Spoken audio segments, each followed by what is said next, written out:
tabi dedi. Mahram bu ayaklar daima tölük nikege varmak değil sanılmış. Mahram degen vaqtincha olmaydı ekan. Mahramni eseptedi o töl.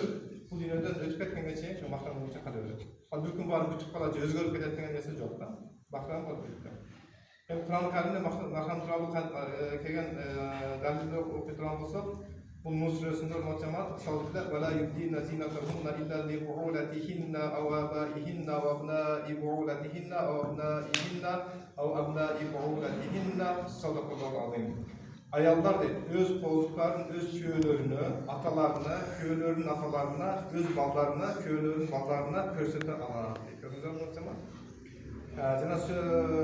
Nisa suresinde sağlıkta hurrimet aleykum ummahatikum ve banatukum ve akhawatukum ve ammatukum ve khalatukum ve banatul ahi ve banatul ukhti. Sadakallahu aleyhi. Sizlerge eneleringer, kızlarınger, ecel karındaşlarınger, tayeceleriniz, jeğenleringer, jana ağa iningerin kızları haram kılıngan deydi. Şuların da setkenga uylanmanga bolmaydı. Dağına da birbirine taktak ederiz, asıl ummatı cemaat. Muhammed Sallallahu Aleyhi ve Sellem kelgen Estağfirullah la tusafir baradu ila ma'azi mahram deydi. Ayal kişi mahramsız safarga çıkmasın deydi. Öz alınca alsızlı safarga ne kılar? Çıkıp keter. Erkek kişi bir dayanmayan mahramsız cağız kalmasın deydi. Gördünüz mü? Cağız kalmasın. Mahramın boğun ayaklarından kalkan olur, mahramsız kalırsa üçüncüsünde olur, şeytan olur.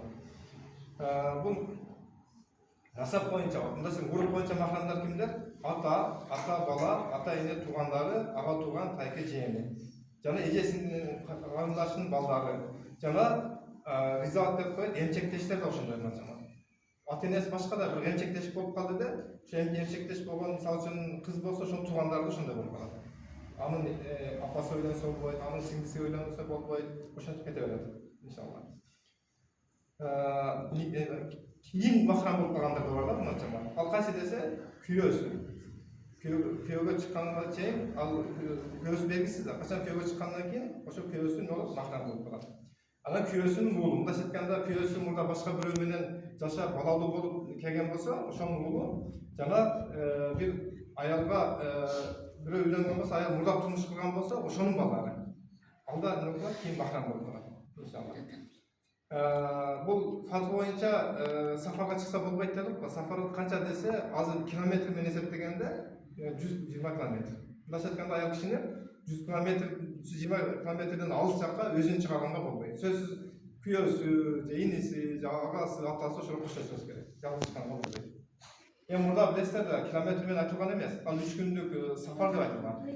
3 күндүк сафар дегенде аз эсептеп келип, ошо 120 километр тегерек болот. Azı bardығы, azı biz kollarını atkan nesege septelgen. Mesela şu namazında saat karı oldu azı duram. Bu saatka karalbay, muazza karalbay. Ama şu vakti eseplep saatlarga az koyup koygan. Şimdi orası da şunday, saatga koyup koygan. Azırgında çetkanda teknologiyani kollanıp koşuğa kelgen. Hem mahram bolbogonдар kaysilar dese, jezdesi, kaynisi, jubayının inisi, joldoşunun dostu, jakın tanışı, klastaşı, koşnası. Klastaş menен jakın tanışıp жүргөн koşnalar менен жакшы таныш да. Таныш болгон менен алар mahram боло албайт дейт. Аларга нике жүрөт.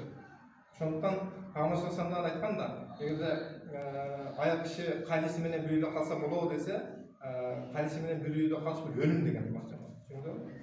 Өлүм. İnşallah. Ушулардын умматы жамаат билип алышыбыз керек. Kimge biz mahram bolup, kim bizge mahram emes. Anam ayal kişiler kança kilometrege safarga, kança kilometreden keyin safarga öz yazışı albayt, sözsüz bir öyle koşup çıkış gerek. İnşallah. Uşular ne güzel. Amin. Wa ahir davana. Hayat kalsın.